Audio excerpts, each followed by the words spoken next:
passada, estudamos a origem da internet e do conjunto dos protocolos TCP/IP que nasceu junto com ela. Vimos também o conceito de TCP/IP e estudamos sua relação com o modelo OSI. Comparamos as camadas dos dois e discutimos a equivalência entre os modelos. Em seguida, você conheceu detalhes da camada TCP/IP, explorando suas funções, seus protocolos e seus serviços. Também conhecemos em detalhes o modelo de referência OSI. Nesta aula, vamos aprender a endereçar computadores e dispositivos de rede. Em uma rede baseada no modelo TCP/IP, identificam-se 4 tipos de endereço, que são o endereço físico, endereço lógico, endereço de porta e endereço simbólico. Vamos entender como funciona cada um desses? Primeiramente, eu tenho as camadas do protocolo TCP/IP, aplicação, transporte, rede e acesso à rede. Para cada camada dessa do modelo OSI, eu vou ter um tipo de endereço. Cada camada dessa vai ser responsável por um tipo de endereço. O primeiro endereço que a gente tem, chamado de endereço simbólico ou simplesmente nome de domínio, nos jargões aí da informática, a gente vai tratar isso como nome de domínio, é um endereço desse tipo. Endereço do tipo www. Por exemplo, .info.edu.br. É o endereço que a gente digita lá no navegador para poder acessar uma página web, por exemplo. Esse endereço, ele está atrelado, ele está amarrado ao endereço IP, que a gente vai falar logo após. Tem um sisteminha aí que vai resolver isso para a gente, pois é mais fácil digitar letras, gravar nomes de site do que números, mas a gente vai entender melhor. Mas esse sisteminha aí a gente pode falar que a gente chama ele de DNS. Tem um servidor DNS que vai fazer essa questão de transformar esse endereço que está escrito em nome, em letras, em endereço IP. Entenderemos melhor no decorrer da aula. Então, o primeiro endereço que a gente tem, o endereço simbólico, ou nome de domínio, ou simplesmente domínio, é o endereço utilizado para acessar as páginas web. Na camada de transporte, a gente vai ter um tipo de endereço chamado endereço de porta. O que vem a ser esse endereço de porta? Um endereço de porta que vai identificar cada aplicação. Graças a esse endereço, a gente pode acessar diversos serviços de forma simultânea. Por exemplo, uma página web, posso trabalhar com a transferência de arquivo, posso trabalhar com um serviço de DHCP que vai resolver a questão dos IPs, posso trabalhar com N serviços ao mesmo tempo, graças a esse conceito de porta. Então, por exemplo, aí, porta 80 TCP/IP. É uma porta que vai tratar aí dos serviços web, dos serviços, dos protocolos que a gente fala HTTP. Então, são serviços aí web, beleza? Relacionado à web. Caso eu tenha um outro serviço, eu vou ter um outro endereço de porta. Graças a esse endereço de porta, eu posso acessar as aplicações de forma simultânea. Na camada de rede,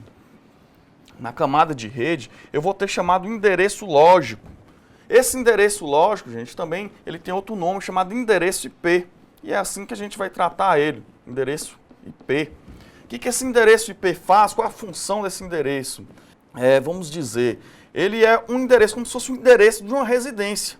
Através desse endereço eu vou conseguir distinguir, saber para qual máquina, para qual computador, para qual dispositivo da rede a informação vai ser enviada. Então ele é um endereço desse tipo, 192, ele é separado em quatro etapas, né? Vamos entender melhor quando estiver falando profundamente do endereço, mas o endereço é desse tipo, 192, 168, 120. Então quer dizer que isso aqui é o endereço de uma máquina, de um computador, de um dispositivo que está na rede. Outro endereço que a gente tem, falando dos tipos aí de endereço de redes ainda, outro endereço que a gente tem é o endereço de acesso à rede, né? Na camada física aqui também, que a gente pode chamar, camada física, né? Endereço físico. Esse endereço aqui, galera, é desse tipo aqui, do tipo hexadecimal que a gente fala. Esse endereço, ele está contido em todas as placas de rede. Todas as placas de rede eu vou ter um endereço desse tipo. Ele vai servir para a comunicação entre as máquinas em uma rede interna. Esse endereço aqui, teoricamente, ele é único, é como se fosse uma impressão digital da placa de rede. Cada impressão digital, cada placa de rede vai ter seu endereço físico, que a gente também chama de endereço de MAC, né? Endereço de MAC, beleza? Então, fechando aí esses tipos de endereço, a gente vai ter 4 tipos. O nome de domínio, aqui está o exemplo. Endereço de porta, que vai separar as aplicações. Graças ao endereço de porta, posso acessar várias aplicações de forma simultânea. O endereço IP, que vai fazer a questão da localização do host, né? Host, gente, é um computador que possui endereço IP. Então, esse endereço IP é responsável por eu poder localizar uma máquina dentro de uma rede. E o endereço de MAC é um endereço físico, né, que está na placa de rede dos computadores. Ele é do tipo hexadecimal, também chamado de MAC. Então, pessoal, o endereço físico e o endereço de MAC está associado à interface de comunicação que conecta um dispositivo à rede. O MAC é um endereço único, não havendo duas portas com a mesma numeração. É usado para o controle de acesso em rede de computadores. E quando falamos de endereço lógico, na área das redes, é normal associarmos de imediato ao endereço IP, configurado em uma placa de rede. E já falando de portas, graças ao conceito de portas, você consegue utilizar vários serviços ao mesmo tempo na internet. E o endereço de domínio é um nome que serve para localizar e identificar um conjunto de computadores na internet. O nome de domínio foi concebido com o objetivo de facilitar a memorização dos endereços de computadores na internet. Sem eles, teriam que memorizar uma sequência grande de números, que é aquela sequência de endereço IP, bem mais difícil do que gravar frases ou endereços escritos em letras. Na camada TCP/IP, na camada do modelo TCP/IP, é responsável pela gerência e um tipo de endereço como mostrado na figura. Os dois tipos de endereços, físicos e lógicos, são obrigatórios. Esses endereços, eu preciso desses dois para que uma rede de computadores funcione de forma adequada. Os dois tipos estão associados aos protocolos das aplicações e podem ou não estar presentes em um pacote na rede. Vamos começar com o endereço simbólico, que passaremos a chamar de endereço de domínio. Dou uma explicação melhor sobre o endereço de domínio. O endereço de domínio, pessoal, é um endereço desse tipo, como citado anteriormente. Eu tenho aqui o www, essa sigla quer dizer aí o World Wide Web, é uma sigla que diz que esse endereço pertence à internet.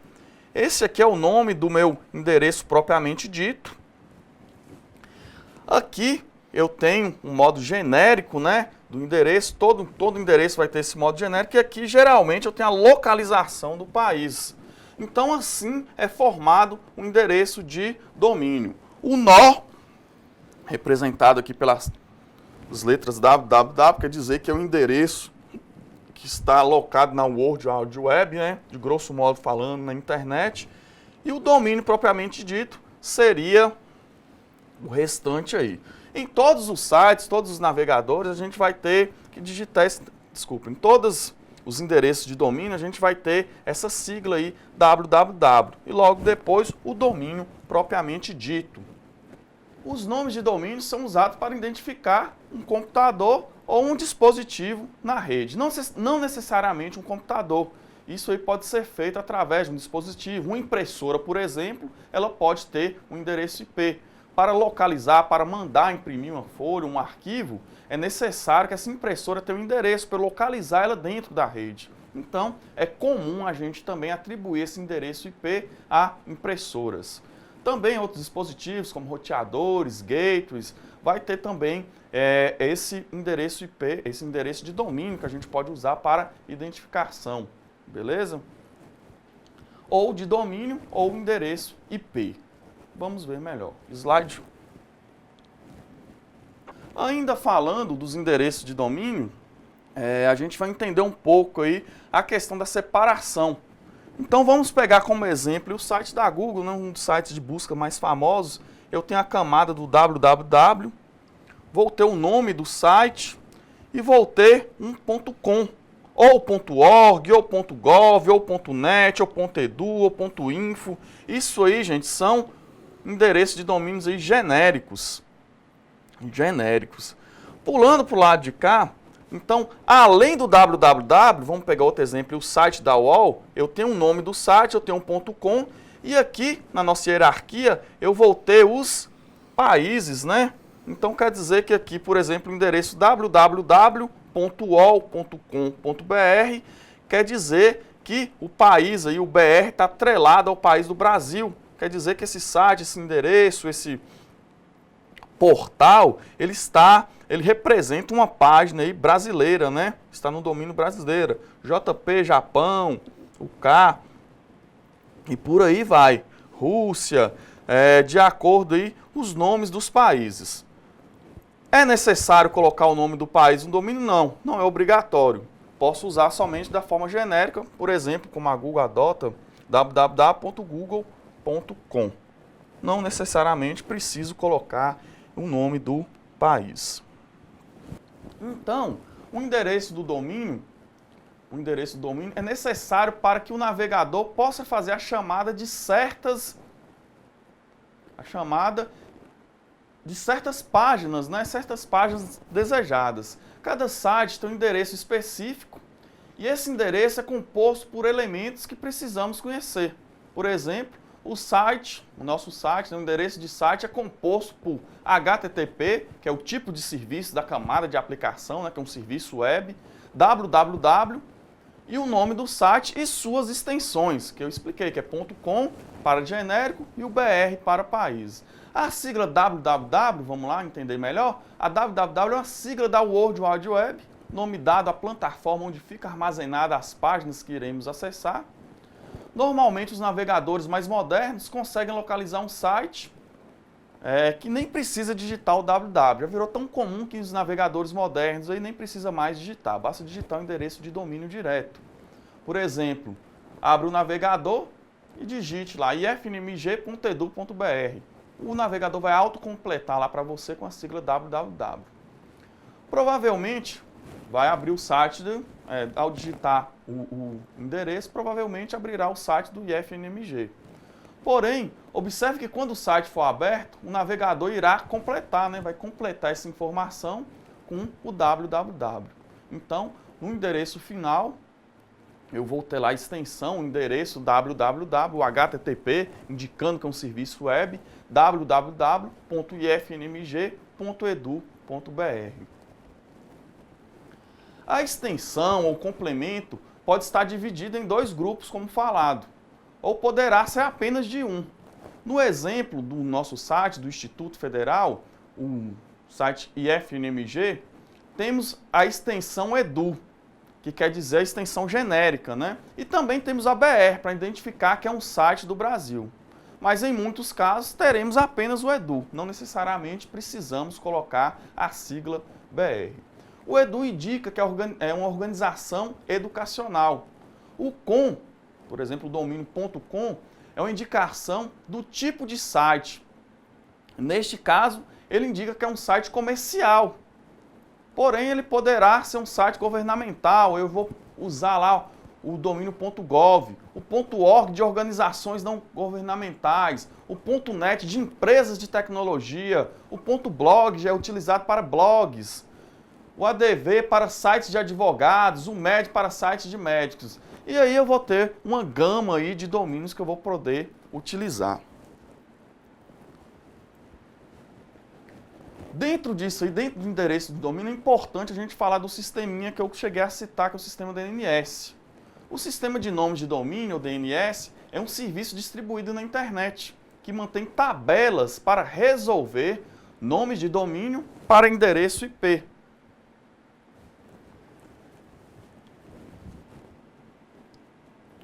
Eu deixei aqui para vocês um slide, quem é interessante vocês estudarem mais sobre esse endereço DNS. Tem um link aí do YouTube, uma videoaula do professor Paulo Creteu, onde está aí www.youtube.com, e aqui está a extensão aí, o restante do endereço para acessar essa aula, para entender melhor sobre o DNS. Então, o DNS, em outras palavras, podemos dizer que é um servidor que vai transformar o endereço de domínio, o endereço, por exemplo, www.ifnmg.edu.br, em um endereço IP. Ele vai fazer essa transformação. E por que isso? Porque é mais fácil para o ser humano, é mais fácil a gente entender letras, entender frases, entender endereços da forma de domínio, do que gravar números IPs. Possivelmente a gente poderia gravar 3, 4, 5, até 10 endereços IPs na memória, de cabeça. Mas quando passar aí com o tempo, o número de sites que eu tenho que gravar, ficaria difícil identificar esses números. Então, pensando nisso e pensando em facilitar a vida do usuário, foi criado esse sistema de DNS, que basicamente vai fazer a troca do endereço de domínio para endereço IP. Ainda falando um pouquinho de DNS para a gente concluir, então os servidores de DNS são responsáveis por localizar e traduzir para IP os endereços dos sites que digitamos no navegador. Imagine ter que acessar seus sites preferidos, né, como eu disse, através de números IP. Seria difícil. Memorizando essa sequência de números para cada um deles, conseguimos acessar meia dúzia no máximo, né? Gravar é difícil gravar. É mais ou menos a mesma quantidade de números de telefone que não conseguimos memorizar, não é? É difícil gravar números de telefone. Então, para resolver essa questão, os domínios e os servidores DNS são espalhados pelo mundo com a simples função de traduzir os endereços digitados, como o nosso site, né, www.ifnmg.edu.br, para o endereço IP correspondente. As aplicações e serviços de redes que utilizam protocolos da camada de transporte precisam de um identificador para cada aplicação executada em um servidor. Vamos entender melhor? Então, a gente está falando agora, pessoal, do endereço de porta. Já saindo do endereço de domínio, vamos passar para o conceito de endereço de porta. Como eu disse anteriormente, o endereço de porta é utilizado para identificar um serviço.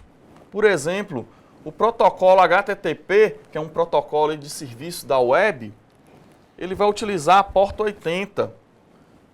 Já para trabalhar com o serviço de correio eletrônico, que é o e-mail, né? Serviço de e-mail, eu vou ter um protocolo chamado SMTP ou POP3.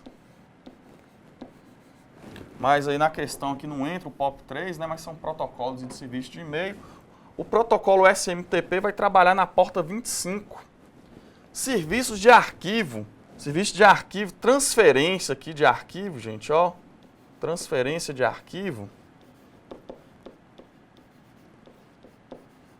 Transferência é o protocolo FTP, que já vai utilizar outra porta, 21. Sistema de nomes de domínio, que a gente acabou de falar, o DNS, vai usar uma porta UDP 53.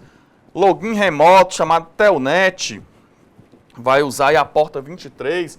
Então, graças a essas portas aqui, gente, ó, graças a essas portas, galera, é possível eu acessar todos esses serviços de forma simultânea. Sem as portas, eu não conseguiria, por exemplo, abrir um e-mail e abrir um site ao mesmo tempo. Não seria possível. Então, para que eu consiga acessar de forma simultânea dois serviços, por exemplo, aqui, como o acesso a páginas web e abrir meu e-mail, conseguir enviar um e-mail, eu vou precisar das portas. Sem elas é impossível acessar dois serviços diferentes, né? Porque cada um dos serviços ele vai ter um IP associado, cada computador vai ter um IP associado. Se eu estou trabalhando com uma página web, como que eu vou abrir outra aplicação para acessar o mesmo IP? Então, geralmente, eu tenho um IP associado a uma porta e, por isso, eu consigo acessar essa gama de serviços aí de forma simultânea.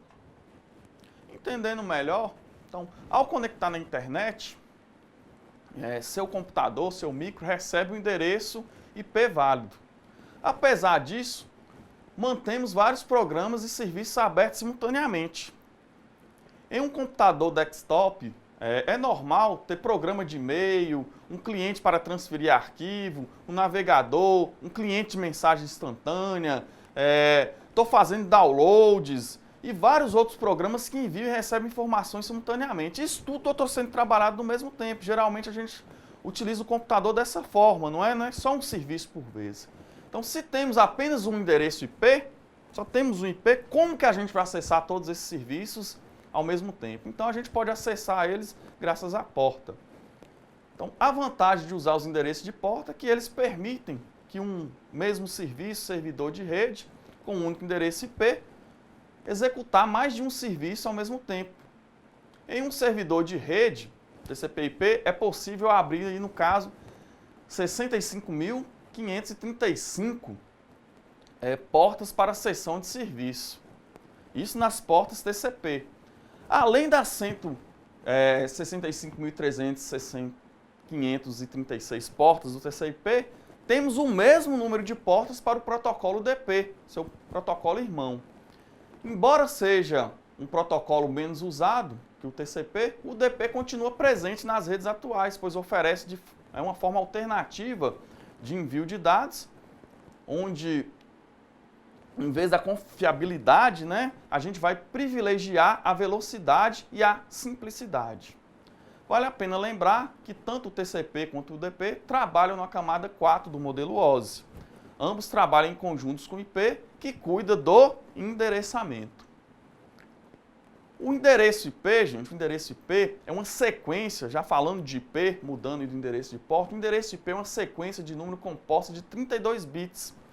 Esse valor consiste em um conjunto de sequência de 8 bits. Cada um destes é separado por um ponto e recebe o nome de octeto, ou simplesmente byte, já que um byte é formado por um conjunto de 8 bits. Explicando melhor o que é IP, essa é a característica do endereço. Então está separado aqui por octetos. A gente fala octetos, porque cada endereço desse aqui é representado na forma binária por 8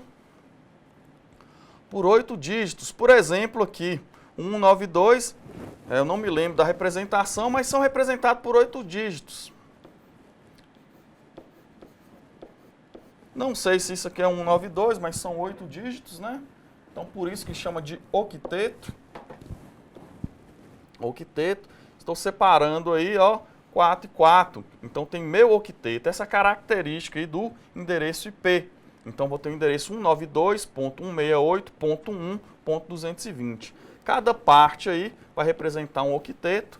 E cada octeto possui 8 bits. Então, totalizando aí 32 bits para fazer os endereços de redes. Com esses 32 bits eu vou conseguir endereçar várias máquinas, E a gente vai entender melhor como é que funciona isso aí, beleza? No decorrer das aulas. Então vamos entender melhor essa questão do endereço IP. Você já parou para pensar como seu computador, seu smartphone, seu celular consegue acessar as páginas na web ou receber um arquivo que você decidiu baixar? Como é que ele vai identificar que é seu celular numa gama de milhões de dispositivos interconectados? Ou ainda, na rede da empresa que você trabalha, com seu PC, consegue comunicar com outra máquina de alguém em outro andar? Isso acontece porque tanto nas redes locais quanto nas redes mundiais de computadores, a internet, cada dispositivo é conectado, tem um endereço único, que a gente chama de IP. Sigla para Internet Protocol, é a sigla de IP. Quando você quer enviar um presente para alguém, por exemplo, você obtém o endereço da casa da pessoa e contrata, por exemplo, a empresa dos Correios, ou uma transportadora para entregar. É possível que o endereço, graças ao endereço, é possível encontrar exatamente a pessoa ser presenteada, não vai chegar na casa da pessoa o pacote que eu enviei.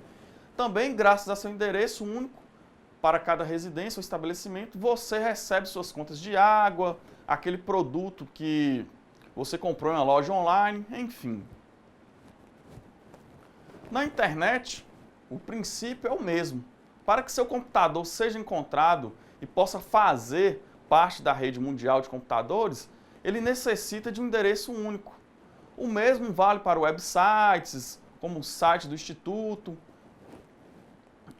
Este fica em um servidor que, por sua vez, precisa ter um endereço para ser localizado na internet. Isso é feito pelo endereço IP. E recurso também que é utilizado para redes locais, esse recurso também é utilizado para redes locais, como existe na empresa que você trabalha, por exemplo, né? Na empresa de vocês, todos os computadores vão ter endereço IP.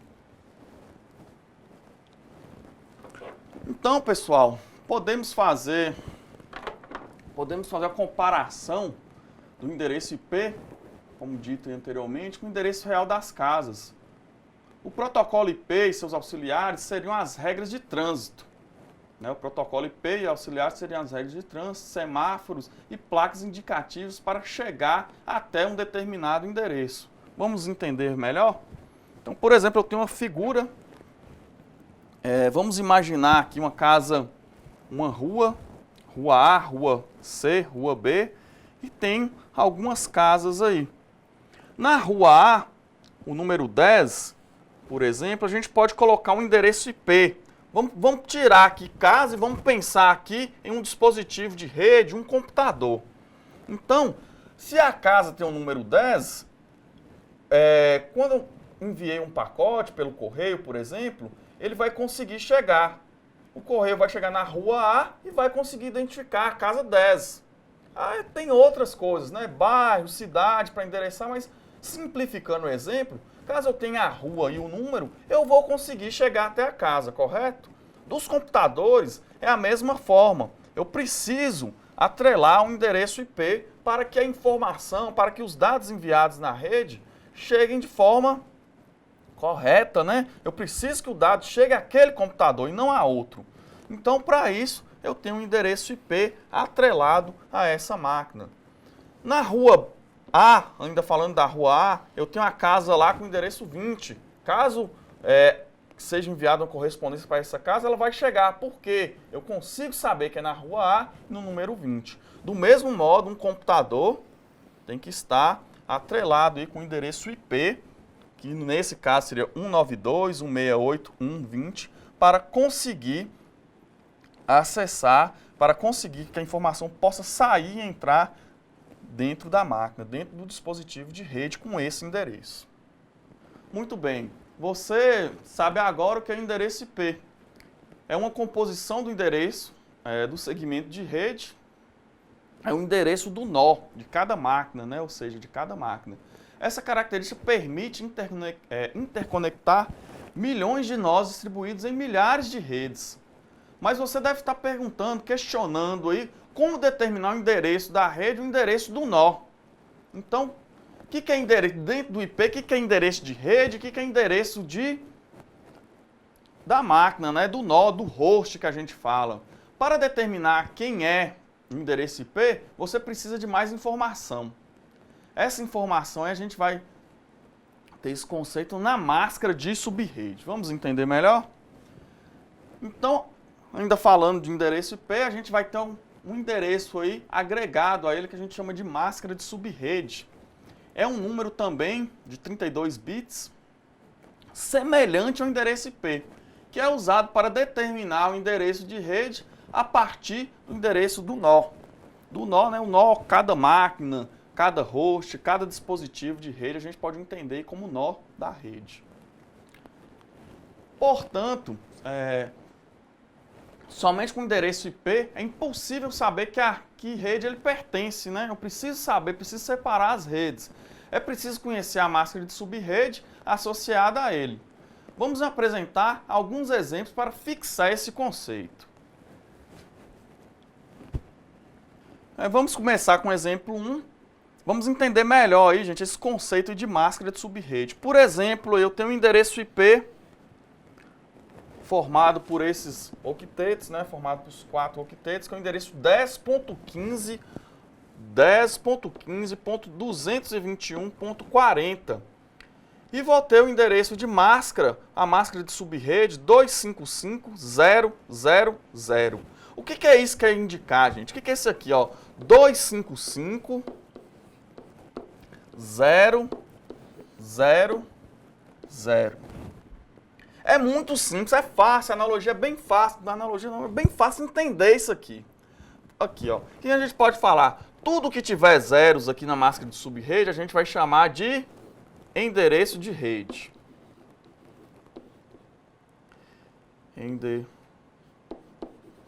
Endereço de rede. Beleza? E tudo que tiver 255, a gente vai chamar de... Desculpa aí, gente. Desculpe aí. Endereço de... Tudo que tiver zero, a gente vai chamar de endereço de host. Endereço de nó. Endereço de nó. E já que o 255, aí sim, eu vou ter o endereço de rede. Tranquilo? Então, no endereço, por exemplo, aqui no endereço 10.15.221.40, quer dizer aí que meus três, aqui ó, os zeros da máscara de rede, vamos pôr ele aqui ó, 255.0.0.0. Isso aqui, gente, ó, onde tiver 255, quer dizer que o endereço é de rede. Os zeros, o restante aqui, está atrelado aos zeros da máscara, vai me indicar que isso aqui é endereço de host, que é endereço de nó, que é o endereço de cada nó, que é o endereço de cada dispositivo da rede. Tranquilo? Vamos entender melhor esse conceito aí ainda com exemplo 2. Já no exemplo 2, o que a gente tem? Eu vou ter o endereço 172.16.4.10. Aqui eu vou ter o endereço 255.255.0.0. Como disse para vocês, tudo que tiver 255 representa rede. Representa o endereço de rede. O que tiver com 0 vai representar os endereços de host, os endereços aí de cada nó da rede. Portanto, gente, o endereço aí 172.16.45.10 quer dizer que esses dois primeiros octetos estão destinados para endereçar hosts, e esses dois são utilizados para endereçar a rede. Beleza? Aqui, gente, eu tenho um endereço IP, ele vai aqui do 0 até o 255. Esse 0 aqui geralmente é separado para o endereço de rede, esse aqui é separado para o endereço de broadcast, vamos entender isso melhor depois. Mas o seguinte, então aqui eu vou ter 256 possibilidades, tirando duas aí, que é o endereço de rede de broadcast, vou ter 254. Então, se surgir a pergunta, quantas máquinas eu consigo endereçar com esse endereço, com essa máscara de subrede? Seria aí, eu consigo endereçar 254 aqui, e no outro de host, 256. Eu já não preciso tirar o endereço de broadcast. Então, o resultado de número de máquinas que eu consigo endereçar seria 256 vezes 254. Daria o total aí de máquinas endereçáveis com esse endereço. A dupla endereço IP e máscara de subrede é usada para endereçar computadores e dispositivos dentro da mesma rede. A conectividade entre as redes é feita pelo roteador padrão, que a gente também chama ele de gateway padrão. Então eu vou ter mais um endereço aí que é chamado de gateway, para poder auxiliar essa questão aí de endereçamento nas redes. O gateway nada mais é que uma porta de ligação, é uma máquina intermediária geralmente destinada a interligar redes, separar domínios de difusão, ou mesmo é traduzir protocolos. Gateway, em geral, é um computador, né, ou roteador, que vai separar, explicando melhor, vai separar essas redes. Ele permite a passagem de dados entre um computador, celular, notebook, tablet, e todas as informações guardadas em servidores de internet. Por exemplo, um exemplo de gateway é o roteador de internet, que separa a rede de uma residência ou de uma empresa da internet. Redes diferentes não conseguem comunicar de forma direta, então o gateway seria a porta de entrada e saída para uma rede, para redes distintas se comunicarem. Então vamos entender melhor essa questão aí da máscara de subrede, do endereço IP e do gateway. Por exemplo, gente, eu tenho 3 quadros aqui, vamos entender cada um deles. No quadro 1, eu tenho o endereço 10.15.221.40. A máscara, ele vai ter que ter uma máscara de subrede associada a ele. A máscara é 255.0.0 e 0. Quer dizer que o 15 é endereço de host, o 221 de host e o 40 de host. Tem apenas aí o 10 para endereço de rede, a porção do octeto 10, parte do octeto 10 aí para endereço de rede. Além do endereço IP e o endereço da máscara de rede, eu vou ter um terceiro endereço que a gente chama de endereço da rede, né? Geralmente aí o gateway, que vai ser o gateway também chamado de endereço de rede, né? Nesse caso nosso aqui. Então, o endereço de rede, ele vai ser do tipo, eu falei que geralmente o 0 é destinado para o endereço de rede, então vou colocar o 10, ele não pode mudar, 0.0.1.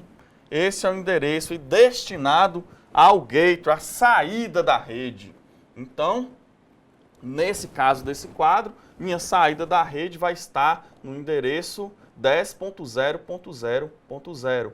Por quê? Porque minha máscara de rede aqui demilitou que isso aqui seria host. O 000 seria o endereço de host e o 10 seria o endereço de rede que está aqui.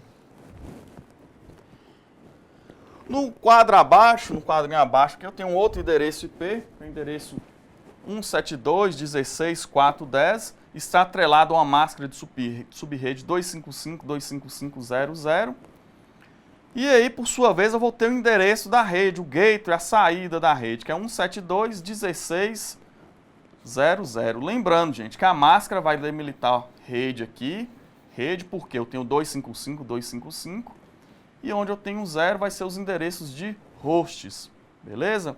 Então, para o endereço 172.16.0.0, que é o endereço de saída, a porta de saída, que é o gateway, eu vou ter representado dessa forma, onde os endereços de host geralmente aí contém o 0. Geralmente é o primeiro endereço, né, da rede, então o primeiro endereço da rede seria 172.16.0.0, que estaria representando o gateway, o endereço da rede. No último quadro, do mesmo modo, eu tenho o endereço IP 192.168.2.1, tem a máscara de subrede 255.255.255.0. Lembrando, onde que tiver o 255, eu tenho endereços de rede, e onde estiver o 0, endereço de host. Então, meu endereço como endereço de rede é o primeiro da rede, vou repetir a porção de rede e apenas colocar o 0 aqui para representar meu primeiro endereço da rede e, por consequência, ele vai ser o nosso gateway. A gente pode colocar ele como gateway. Nesse endereço aqui, 192, só para título de exemplo, 168.2.0, seria possível endereçar quantas máquinas? Tiro 192.0 para a rede, vou ter o último, né, que é 192.168.2.255 para broadcast, me restariam aí do 1 até o 254 para endereçar. Então, conseguiria endereçar esse número de máquinas aí, do 1 até o 254. Então, portanto, para ter conectividade total entre as redes locais, rede campus, redes de longa distância, a configuração do endereço IP, na interface de rede das máquinas, deve ter 3 informações: o endereço IP, a máscara de subrede e o gateway padrão. Aqui, galera, uma representação de um desenho onde eu tenho um computador, um endereço de máscara, né, alocado a um endereço IP. Isso quer dizer o quê? Se aqui, por exemplo, o endereço 172.16.0.10, eu tenho a máscara 255.255.00 e nada mudar nesse 16 aqui e nada mudar nesse 172, são representações da rede, quer dizer que as máquinas estão na mesma rede. Por exemplo, aqui, vamos entender melhor. A máquina, no esqueminha A aqui, que tem o endereço 172.16.0.10. Tem outra máquina aí com endereço, vamos circular aqui, uma máquina também com endereço 172.16.0.20. E vou ter a máquina aí 172.16.30. Mas vamos pegar só essas duas para a gente entender. Por que eu posso dizer que esses dois PCs, esses dois dispositivos fazem parte da mesma rede? O endereço de máscara é o 255.255, que quer dizer que isso aqui é rede, aqui é host e aqui é host. Desde que a porção de rede aqui, gente, não mude, continue a mesma, eu posso dizer que esses computadores possuem endereços IPs de mesma rede. Eles são da mesma rede, não são de redes diferentes. Aqui no meio tem um dispositivo que a gente chama de comutador, switch, né, que vai interligar as máquinas. Vamos vamos aqui para o esqueminha B, e que a gente vai entender aqui. Do mesmo modo, a gente pode falar que essas máquinas aí estão na mesma rede. Elas vão estar na mesma rede. Por quê? O que limita aí é a máscara. Desde que a porção da rede não mude, eu posso dizer que eles estão na mesma rede. Mas aqui eu quero exemplificar para vocês a questão aí do dispositivo, que a gente vai chamar de gateway, né? O gateway, ou saída para a internet. Então, caso eu queira acessar a internet, todas as máquinas vai ter que mandar informação para essa aqui, gente, ó. Vai ter que mandar informação para o 172.16.1.1. E para elas comunicarem, tem que estar na mesma rede. O gateway, por sua vez, vai fazer o quê? A função de pegar as informações desses PCs aqui e jogar para fora. Aqui eu vou ter outro endereço, geralmente um endereço válido aí para a internet, que vai fazer essa comunicação. Então, para que serve o gateway? Qual a função desse gateway aqui? Trazer as informações que está dentro dessa rede. Aqui é uma rede só, né? Por quê? Porque os endereços IPs aí, a porção que diz parte de rede é igual. Então aqui eu tenho uma rede. E aqui a internet eu tenho outra rede diferente. Lá a gente viu que o conceito de gateway é o quê? Levar a porta de entrada e de saída. Por exemplo, essa rede aqui não consegue comunicar com essa de forma direta. Então, tenho que ter esse dispositivo aqui que comunica tanto com essa rede quanto com essa, que é chamado de gateway, né? Chamado de gateway. Vamos entender melhor. Então, para completar o conceito de endereço, para a gente fechar essa questão de endereço aí, vamos agora falar do endereço físico. O endereço físico, ou endereço MAC, é um número de 48 bits gravado na memória ROM da interface das placas de rede pelo fabricante na ocasião da sua fabricação e, portanto, não pode ser alterado. Ele é apresentado de forma de blocos de 6 números na base hexadecimal e separados por hífen. Cada placa adaptadora de rede vem com seu endereço, já designado pelo fabricante, que unicamente identifica nessa placa dentro da rede. Esse endereço é fornecido pelo fabricante com base em faixas de endereço obtida pela IEE, que é um órgão regulamentador internacional que faz a definição dos padrões dos componentes eletrônicos. Então, pessoal, esse aqui é um exemplo dos endereços físicos, né? Ele é representado na base decimal, hexadecimal. Cada fabricante de placa de rede vai ser responsável, né? Vai ter um número de série identificando esse fabricante. Mas o endereço tem um número de série, cada fabricante, sua placa, ele vai ter que colocar um número aí distinto, diferente para cada dispositivo de rede fabricado. Como eu disse anteriormente, como se fosse uma impressão digital da placa de rede. Então esse endereço físico, todo dispositivo que vai acessar a rede, que possui uma placa de rede, essa interface de rede, vai ter que ter esse endereço chamado de MAC. Sabemos que o endereço físico também, acabei de falar, denominado MAC, é exclusivo para cada placa adaptadora. Apesar de ser pré-definido pelo fabricante, esse endereço pode ser modificado através do utilitário, geralmente que acompanha a placa. Mas caso você venha fazer essa operação, tem que ser feita com muito cuidado, pois dentro de uma rede não pode haver conflitos de endereço MAC, ou seja, não pode haver repetição de endereço em mais de uma placa de rede. Vimos nessa aula os 4 tipos de endereço de redes, baseados no conjunto dos protocolos TCP/IP. Iniciamos com o endereço simbólico, ou nome de domínios, né? Usamos a identificação amigável dos computadores da internet. Em seguida, estudamos protocolos, estudamos endereços de porta usados pelos protocolos da camada de transporte de aplicação, para atender a camada de aplicação, né? Continuando, estudamos com detalhe o endereço IP, você aprendeu a determinar o número de uma rede usando a máscara de rede, que é uma informação fundamental do endereço, e aprendeu também a configurar endereço de máquina de uma rede local.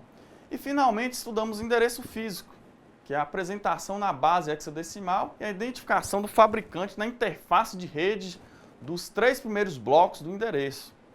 Agora vamos conhecer a seguir os equipamentos que fazem a rede funcionar, vai fazer essa rede funcionar. Então, pessoal, vamos falar sobre os ativos da placa de rede. Os ativos de rede são equipamentos intermediários que realizam a conectividade entre os nós de uma rede. Os ativos de rede são os equipamentos básicos que fazem a rede funcionar. São os switches, os hubs, roteadores, access points, dentre outros equipamentos. Sem eles, sua rede simplesmente não teria utilidade. Na maioria das vezes, só são percebidos, né, quando dão algum tipo de problema. Aí algum serviço importante aí vai sair do ar. Aí eu vou ter os ativos, né, os ativos de rede da camada física, que são os equipamentos dessa camada trabalham com sinal para vencer os meios de transmissão, seja ele guiados ou não guiados, né, seja ele por cabos ou através do ar. O conector hub é um tipo, né, um exemplo típico de um ativo da camada física. Ele funciona como um distribuidor de sinais. Quando um sinal chega na sua porta, o que ele vai fazer? Vai concentrar e enviar para todas as portas. Aqui, pessoal, eu tenho um exemplo do hub. O que acontece aqui no hub? Ó, ele vai receber a informação, por exemplo, caso a máquina A queira fazer uma impressão, aqui na impressora, o que acontece? A informação vai chegar nesse concentrador, que a gente vai chamar de hub, e esse hub vai mandar a informação para todas as máquinas, não quer nem saber o que é impressora ou não. Essa é a função dele. A impressora, quando receber essa informação, vai saber que essa informação é para ela e vai pegar. As demais máquinas, os demais dispositivos de rede, ao perceber que a informação não pertence a ele, que é para a impressora, simplesmente vai descartar. Então, caso eu queira imprimir, ele vai mandar a informação para todas as máquinas e apenas a máquina que está comunicando com a A, no caso a impressora, vai receber. As demais vão rejeitar a informação. Agora vamos falar dos ativos da camada de enlace. Ao contrário dos ativos da camada física, os ativos da camada de enlace, né, eles são um pouco mais inteligentes. Eles não são simplesmente distribuidores de sinal como o hub. Eles decodificam o sinal para obter o quadro e usa seus dados para tomar decisões sobre o assunto. Então ele já é um dispositivo de certa forma inteligente, né? Ele vai conseguir distinguir para qual informação ele vai mandar. Vamos pegar o mesmo exemplo. Aqui no caso eu já não tenho mais um hub. Caso a máquina A queira comunicar com a máquina B, esse dispositivo aqui que a gente chama de concentrador switch, né? A gente chama ele de switch. O switch, ele vai fazer o seguinte, ele vai comunicar a máquina A com a máquina B sem mandar as informações para demais. Caso eu queira, por exemplo, imprimir uma folha aqui agora, o que vai acontecer? Vamos supor que esse dispositivo seja o A e eu queira imprimir. O hub, o que ele fazia? Mandava informação para todos. Já o ativo da camada de enlace, que é o switch, o que ele vai fazer? Ele vai conseguir mandar informação para o concentrador e esse próprio dispositivo, que ele já tem uma certa inteligência, que vai conseguir distinguir que a informação é para a impressora e não vai, de certa forma, mandar para toda a rede a informação. Então, por isso a gente fala que o switch é um dispositivo mais inteligente. O exemplo, né, do enlace, como eu disse, é um computador switch, é um exemplo típico de ativo da camada de rede. Abaixo eu tenho um desenho ilustrando como é esse equipamento. No caso, eu tenho um switch de 24 portas, né, utilizado para fazer essa questão de distribuição dos dados. Por último, aí a gente tem os ativos da camada de rede. Enquanto os ativos da camada de enlace trabalham num nível local, os ativos da camada de rede trabalham em um nível metropolitano, continental e até mundial. Esses equipamentos usam o endereço IP para encaminhar pacotes entre redes, calculando o melhor caminho ou rota que devem fazer. Então, o roteador é um dispositivo de interligação de rede. Ele interliga redes independentes para formar uma rede de uma rede, né? Então, aqui é um exemplo, o roteador